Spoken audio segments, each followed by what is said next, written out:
സക്കറിയ 8-ാം അധ്യായം. ജെറുസലേം പുനരുദ്ധരിക്കപ്പെടും.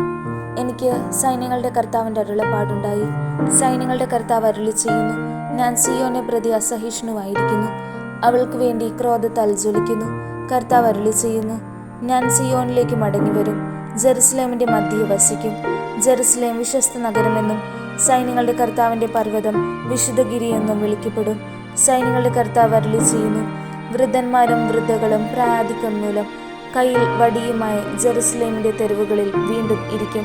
കളിച്ചുല്ലസിക്കുന്ന ബാലികാ ബാലന്മാരെ കൊണ്ട് നഗരവീഥികൾ നിറയും.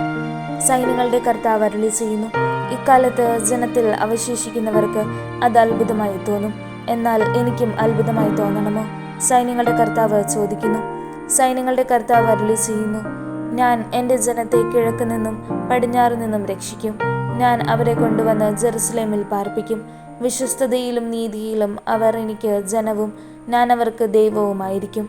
സൈന്യങ്ങളുടെ കർത്താവ് അരുളിച്ചെയ്യുന്നു, സൈന്യങ്ങളുടെ കർത്താവിൻ്റെ ആലയം നിർമ്മിക്കാൻ അടിസ്ഥാനമിട്ട നാൾ മുതൽ പ്രവാചകന്മാരിലൂടെ കേട്ട വചനം തന്നെ ഇപ്പോൾ ശ്രവിക്കുന്ന നിങ്ങൾ കരുത്താർജിക്കുവിൻ. അക്കാലത്തിനു മുൻപ് മനുഷ്യനും മൃഗത്തിനും കൂലി ലഭിച്ചിരുന്നില്ല. പുറത്തു പോകുന്നവനും അകത്തു വരുന്നവനും ശത്രുവിൽ നിന്ന് സുരക്ഷിതത്വവും ഇല്ലായിരുന്നു. കാരണം ഞാൻ ഓരോരുത്തനെയും സഹോദരൻ്റെ ശത്രുവാക്കി. സൈന്യങ്ങളുടെ കർത്താവ് അരുളിച്ചെയ്യുന്നു, ഞാനിപ്പോൾ ഈ ജനത്തിൽ അവശേഷിക്കുന്നവരോട് മുൻകാലങ്ങളിലെ പോലെ വർത്തിക്കുകയില്ല. ഞാൻ സമാധാനം വിതയ്ക്കും, മുന്തിരിഫലം നൽകും, നിലം വിളവ് നൽകും, ആകാശം മഞ്ഞ് പൊഴിക്കും. ഈ ജനത്തിൽ അവശേഷിക്കുന്നവർ ഇതെല്ലാം അവകാശമാക്കാൻ ഞാൻ ഇടയാക്കും. യൂദാ ഭവനമേ, ഇസ്രായേൽ ഭവനമേ, നിങ്ങൾ ജനതകളുടെ ഇടയിൽ ശാപമായിരുന്നതുപോലെ ഞാൻ നിങ്ങളെ രക്ഷിച്ച് അനുഗ്രഹമാക്കും. ഭയപ്പെടേണ്ട, കരുത്താർജിക്കുവിൻ. സൈന്യങ്ങളുടെ കർത്താവ് അരുളിച്ചെയ്യുന്നു, നിങ്ങളുടെ പിതാക്കന്മാർ എന്നെ പ്രകോപിപ്പിച്ചപ്പോൾ ഞാൻ നിങ്ങളെ ശിക്ഷിക്കാൻ തീരുമാനിക്കുകയും അതിന് ഇളവ് വരുത്താതിരിക്കുകയും ചെയ്തതുപോലെ ഈ നാളിൽ ഞാൻ ജെറുസലേമിനും യൂദാ ഭവനത്തിനും നന്മ വരുത്താൻ ഉറച്ചിരിക്കുന്നു. ഭയപ്പെടേണ്ട, സൈന്യങ്ങളുടെ കർത്താവ് അരുളിച്ചെയ്യുന്നു, ഇതാണ് നിങ്ങൾ ചെയ്യേണ്ടത്. പരസ്പരം സത്യം പറയുക, നഗര കവാടങ്ങളിൽ സത്യസന്ധമായി ന്യായം വിധിക്കുക, അങ്ങനെ സമാധാനം പാലിക്കുക. പരസ്പരം തിന്മ നിരൂപിക്കരുത്, കള്ളസത്യത്തിൽ ഇഷ്ടം തോന്നരുത്. ഞാൻ ഇവ വെറുക്കുന്നു. കർത്താവ് അരുളിച്ചെയ്യുന്നു, എനിക്ക് സൈന്യങ്ങളുടെ കർത്താവിൻ്റെ അരുളപ്പാടുണ്ടായി.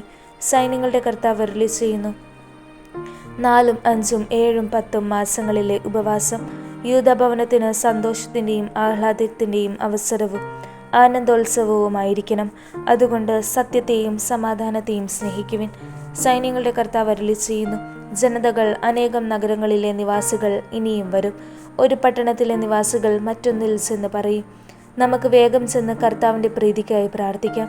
നമുക്ക് സൈന്യങ്ങളുടെ കർത്താവിൻ്റെ സാന്നിധ്യം തേടാം. ഞാൻ പോവുകയാണ്. അനേകം ജനതകളും ശക്തമായ രാജ്യങ്ങളും സൈന്യങ്ങളുടെ കർത്താവിനെ തേടി ജെറുസലേമിലേക്ക് വന്ന് അവിടുത്തെ പ്രീതിക്കായി പ്രാർത്ഥിക്കും. സൈന്യങ്ങളുടെ കർത്താവ് അരുളിച്ചെയ്യുന്നു, വിവിധ ഭാഷകൾ സംസാരിക്കുന്ന ജനതകളിൽ നിന്ന് 10 പേർ ഒരു യഹൂദൻ്റെ അങ്കിയിൽ പിടിച്ചുകൊണ്ട് പറയും, ഞങ്ങൾ നിന്റെ കൂടെ വരട്ടെ, ദൈവം നിന്നോട് കൂടിയുണ്ടെന്ന് ഞങ്ങൾ കേട്ടിരിക്കുന്നു.